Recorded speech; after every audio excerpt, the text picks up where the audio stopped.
Please remember this. Sins can only be forgiven, but never forgotten.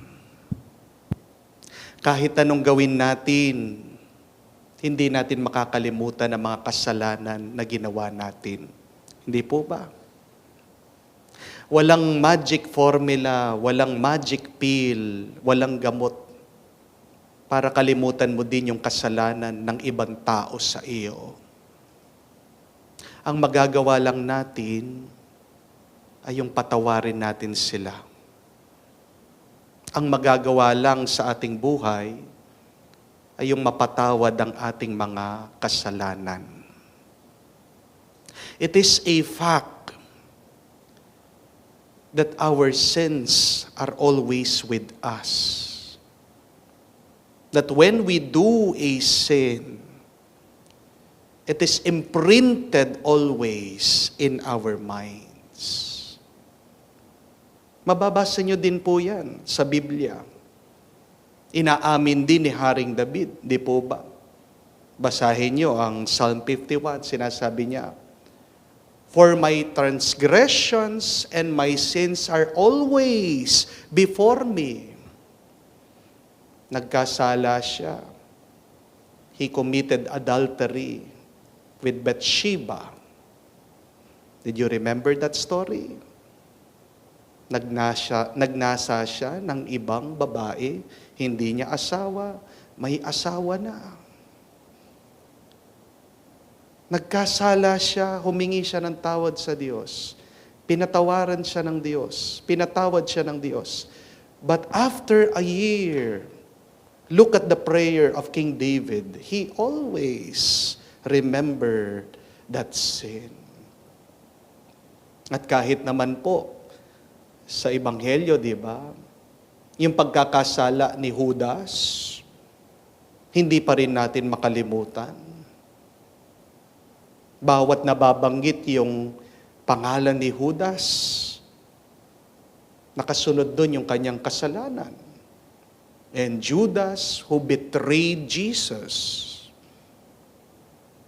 Though Jesus have forgiven Judas for what he did. And yet, what he did wrong still remains. It is not forgotten. We thank the Lord for this reality. Pinapasalamatan natin ang Diyos sa katotohanan na ito. Na pag tayo ay nagkasala, pwedeng patawarin, pero hindi pwedeng kalimutan.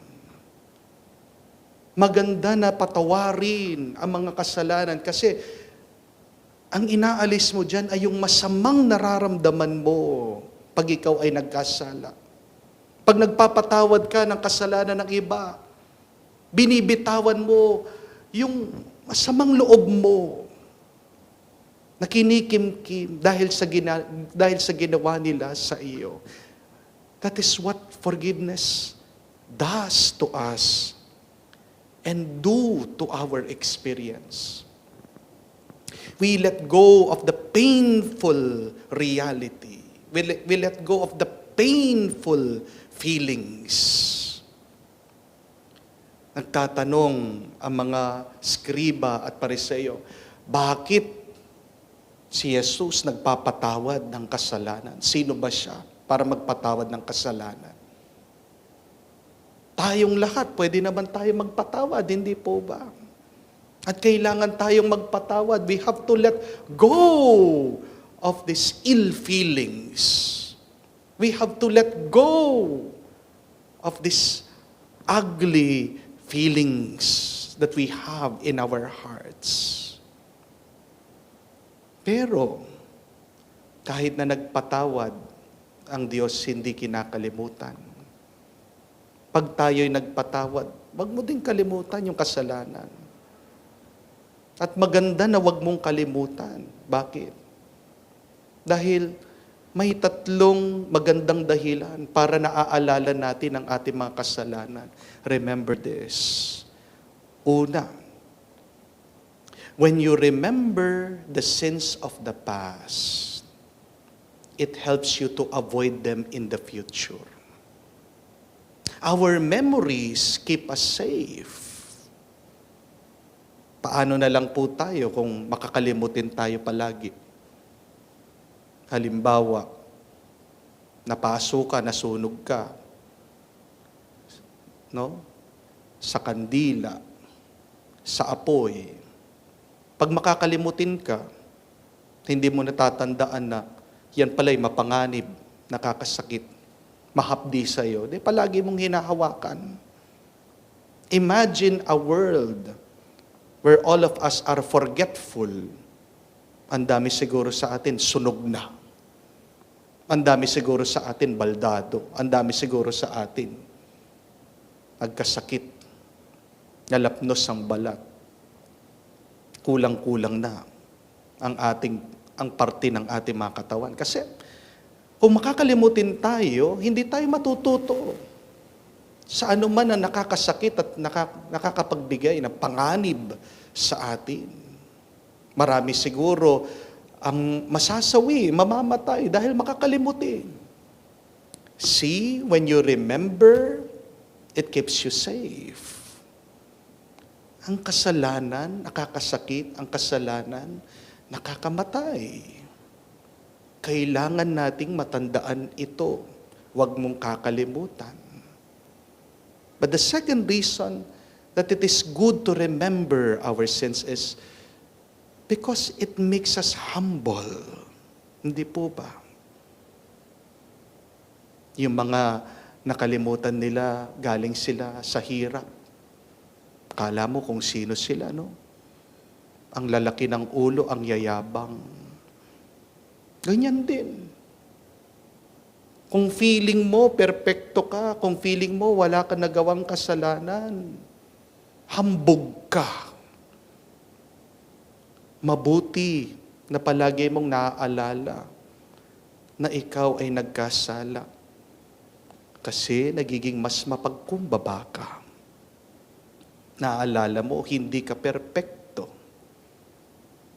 At ikaw ay nabubuhay dahil lang sa awa, pagpapatawad ng Diyos, at awa, pagpapatawad at kabaitan ng ibang tao. Di ba, yung mga iba, pag nakabangga, sila na nga yung nakabangga, ang init-init ng ulo nila. Pero pag dumating na yung mga pulis, pag dinala mo na sa husgado, papakumbaba, umiiyak, humihingi ng tawad. Pag pinatawad, natututo na. Pag pinatawad, mas maingat na sa pagmamaneho. Kung nakakalimutan natin yung ating mga kasalanan, palagi mag-initin ang ulo natin. Ang dami. Basugulero. Ang dami, siguro, mga war freak sa atin. Di po ba? Remember that. Be thankful that you remember your sins because it makes you more humble. But thirdly and lastly, thank the Lord that you remember your sins because whenever you look back, you could see and you could testify on the goodness of God. Hindi ka makakapagpatotoo na mabuti ang Diyos kung hindi mo naranasan ang pagpapatawad ng Diyos sa iyong kasalanan. Nung po ako'y nag-aaral, I was never the brightest student. At ang pinaka-ayaw ko pong subject ay math. Hirap na hirap po ako sa math. Lalong-lalo na nung high school ako. At there was a time na talagang bagsak na bagsak ako. Muntikan na akong ma-expel dahil nagpapalakol na yung mga grades ko. Pero salamat dito sa isang teacher na naawa sa akin. Naawa sa akin dahil nagmakaawa din yung aking mga magulang sa kanya. That I would never forget that. Because I was given not only a second chance, but third chances, fourth chances. Papasalamat ako doon na nagkamali ako, paulit-ulit, pinasang-awa ako. At dahil po doon, nagsumikap ako. Yung dating bumabagsak ka ba, nakapag-valedictorian pa. You could testify. Pwede kang magpatotoo. Mabuti ang Diyos. Paano mo nasabi? Kasi makasalanan tayo, pero pinatawad tayo. May pagkukulang tayo, pinagbigyan tayo. Hindi po ba? Kaya nga, huwag mong naisin, nakalimutan ang iyong mga kasalanan. Ang mga kasalanan mo ay aral yan.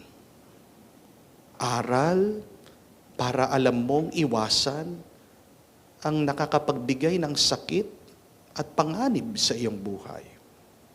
Aral para maging ka mas mapagkumbaba at huwag lumaki ang iyong ulo. Aral para maging patunay ka ng pag-ibig, pagmamahal at kabutihan ng Diyos.